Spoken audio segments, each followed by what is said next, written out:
Okay, bismillahirrahmanirrahim. Assalamualaikum warahmatullahi wabarakatuh. Alhamdulillah, salatu wassalamu ala sayyidina Rasulillah wa ala alihi wa sahbihi man walah, amma ba'd. Pertamanya, syukur pada Allah Ta'ala dapat bersama-sama lagi kita pada hari ini. Dan yang kedua, mohon maaf terlewat sedikit daripada waktu yang dijadualkan 7.30 pagi ni. Perut memulih sikit. Duduk masuk ke tandas pagi ni. Jadi yang itu kita tak boleh buat apa lah. Antara benda yang apa pun yang berlaku, dia paling penting lah. Jadi kalau tengah kelas pun sakit perut, kelas pun boleh cancel. Jadi kita tangguhkan sedikit, agak terlewat pada hari ini. Ala kulli hal, syukur pada Allah. Dan juga saya ucapkan Waalaikumsalam warahmatullahi wabarakatuh juga pada yang masuk dalam page kita dan tuliskan salam kepada saya di ruangan komen. Ada Kak Basitah, ada Kak Siti Hajar, Kak Nurzita, Kak Noliah, dan juga yang lain-lain, insyaAllah. Baik, hari ini kita ambil sikit satu hadis insyaAllah. Hadisnya panjang, tapi sangat banyak manfaat ataupun ibrah yang kita boleh ambil daripada hadis ini. Hari ini kita masuk pada hadis yang ke-21 melalui kitab Syama'il Muhammadiyah dalam kapsul yang kita bawakan 15 minit insya-Allah.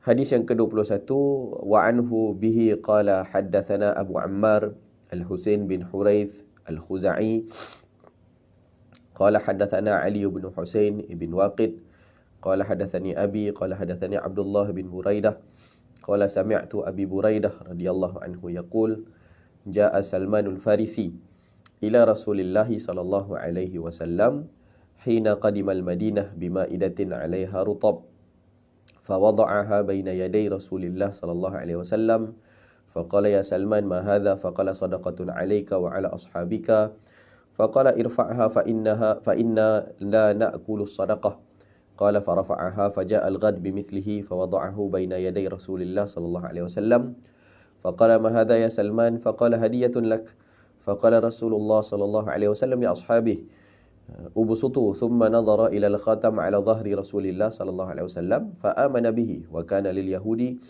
فاشتراه رسول الله صلى الله عليه وسلم بكذا وكذا درهما على أن يغرس لهم نخلة فيعمل سلمان فيه حتى تطعم فغرس رسول الله صلى الله عليه وسلم النخلة إلى نخلة واحدة غرسها عمر فحملت النخل من عامها ولم تحمل نخلة فقال رسول الله صلى الله عليه وسلم ما شأن هذه النخلة فقال عمر يا رسول الله أنا غرستها فنزعها رسول الله صلى الله عليه وسلم فغرسها فحملت من عامها. Baik, hadisnya panjang sikit. Isi kandungannya juga banyak yang kita dapat ambil istifadah. Okey. Daripada Abu Buraidah radhiyallahu anhu, beliau berkata, Sayyidina Salman Al-Farisi radhiyallahu anhu. Sayyidina Salman adalah seorang ahli kitab. Asalnya orang Parsi yang telah datang menemui baginda Rasul sallallahu alaihi wasallam. Ya, beliau bukan orang Arab lah. Ya, beliau orang Ajam. Jadi manusia ni terbahagi dua. Di sisi orang Arab, manusia ni terbahagi dua. Ya, ada Arab, yang kedua ada Ajam. Ada Arab dan ada Ajam. Arab tu bangsa Arab lah. Ajam tu adalah selain Arab. Jadi senang aja. Kalau orang Arab dia panggil Arab. Kalau selain daripada Arab dia panggil Ajam. Kita ni Ajam lah. Kita ni Ajam, orang Parsi Ajam, orang Amerika Ajam. Ya. Baik. Jadi Sayyidina Salman adalah Ajam, ahli kitab yang sebelumnya kalau dibaca manaqibnya panjang lah. Ya.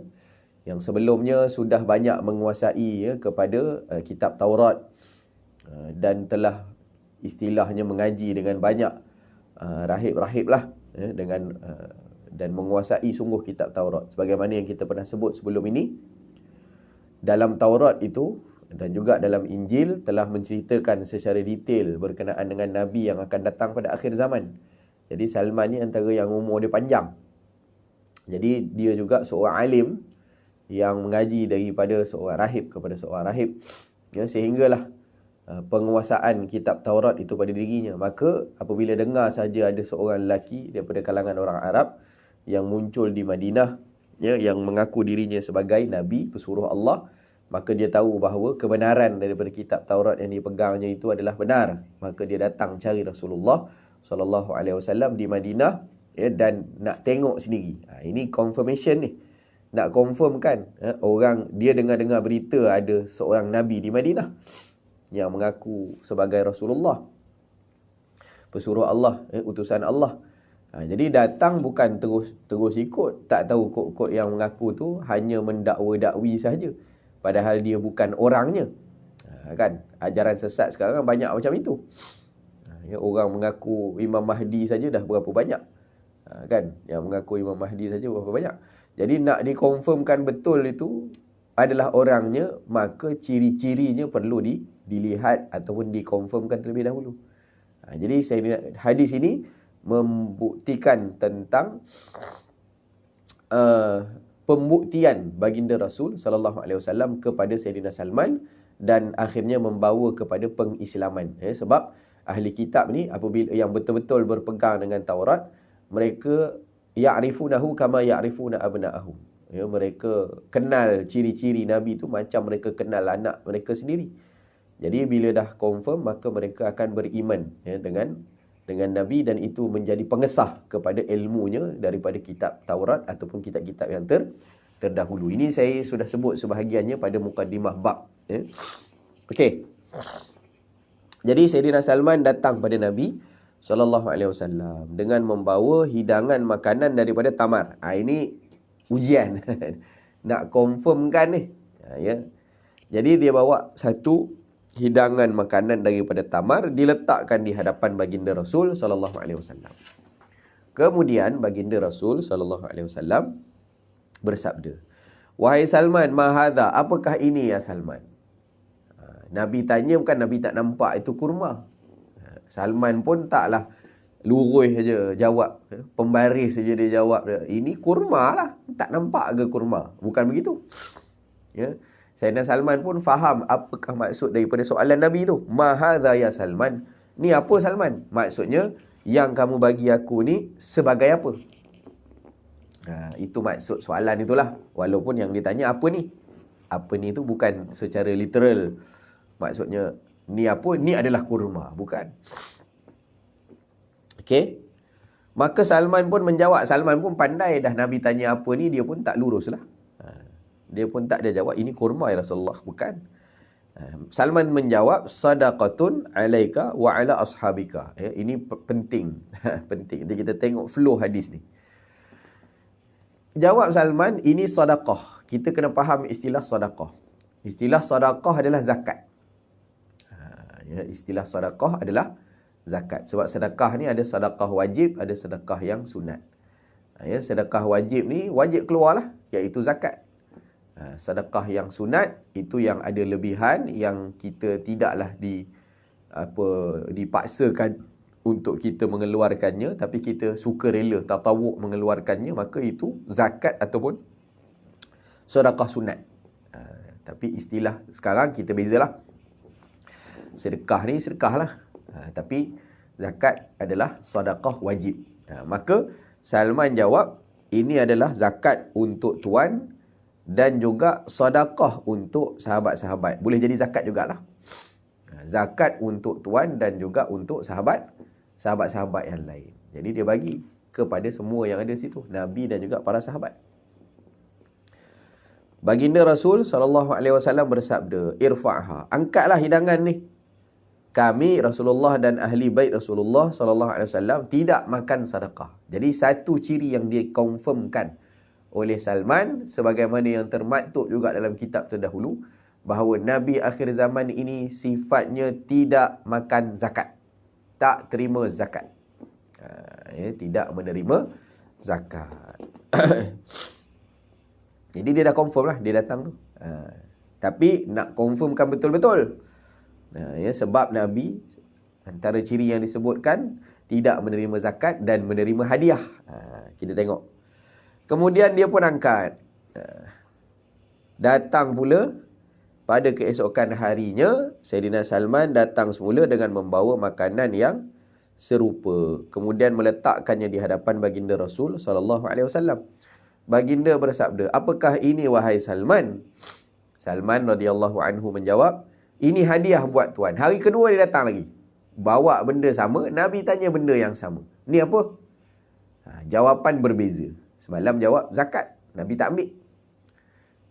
Yang hari kedua, ini hadiah buat tuan. Tengok hari pertama Salman cakap zakat untuk Nabi dan juga untuk sahabat-sahabat. Tapi Nabi suruh angkat. Padahal sahabat boleh makan zakat. Sahabat Nabi belakang tu meleleh je lah air liur kan. Kenapa tak dibagi ke kami? Kenapa tak dibagi ke kami? Kami boleh makan. Yang tak boleh makan tu Nabi je. Kan? Ini Nabi nak tarbiyah sahabat-sahabat untuk tunggu pada yang lebih sempurna. Untuk tunggu pada yang lebih sempurna. Kerana nanti kita akan bincang hadiah dan sedekah, yang mana yang lagi baik, yang lebih baik adalah hadiah. Kenapa yang lebih baik adalah hadiah? Kerana hadiah fiha mahabbah, di dalamnya ada kasih sayang. Tapi kalau dalam bab zakat, kita tak semestinya ada kasih sayang. Kadang-kadang orang terpaksa lagi, dia tak rasa pun jiwa dia untuk dia memberi. Tapi kalau hadiah itu seseorang tak akan beri hadiah kepada orang yang dia tak suka. Kan? Jadi dalam pemberian hadiah ada kasih sayang. Dan ia lebih sempurna lagi, lebih daripada sedekah yang diberikan. Kan? Sedekah akan boleh jadi diberikan dalam keadaan marah-marah. Kan kau ni hari-hari datang minta. Ambil lah. Dah, aku dah bagi ni, pergi main jauh-jauh. Dia boleh marah. Dia bagi sedekah. Tapi tak ada pernah orang yang memberi hadiah dalam keadaan marah-marah. Bahkan, walau sekecil mana hadiah yang diberikan, penerima tetap akan rasa seronok. Sedangkan sedekah boleh jadi penerima tak puas hati lagi. Tak cukup dan sebagainya. Tapi kalau hadiah, walaupun sekecil mana hadiah, akan dihargai oleh penerima. Jadi hadiah nilai dia lebih tinggi lagi daripada sedekah. Hadis ni panjang tuan-tuan. Kita sambung besok lah. Sebab dah habis 15 minit. Pukul 8 ni pun ada orang nak mengaji. Kita dah habis 15 minit. InsyaAllah nanti kita sambung dalam bab hadiah tadi.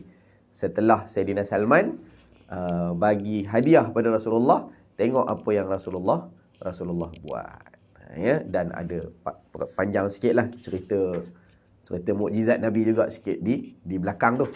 Jadi kita akan sambung esok insya-Allah hadis yang ke-21 part kedua insya-Allah. Jadi terima kasih kepada yang sudi bersama-sama mendengarkan kita pada pagi ini. InsyaAllah kita bertemu lagi esok. Aku qauli hadza wa astaghfirullahal azim li wa lakum wa lisairil muslimin wal muslimat. Wa sallallahu ala sayyidina Muhammad wa ala alihi wa sahbihi wa baraka wasallam. Walhamdulillahirabbil alamin. Terima kasih semua. Assalamualaikum warahmatullahi wabarakatuh.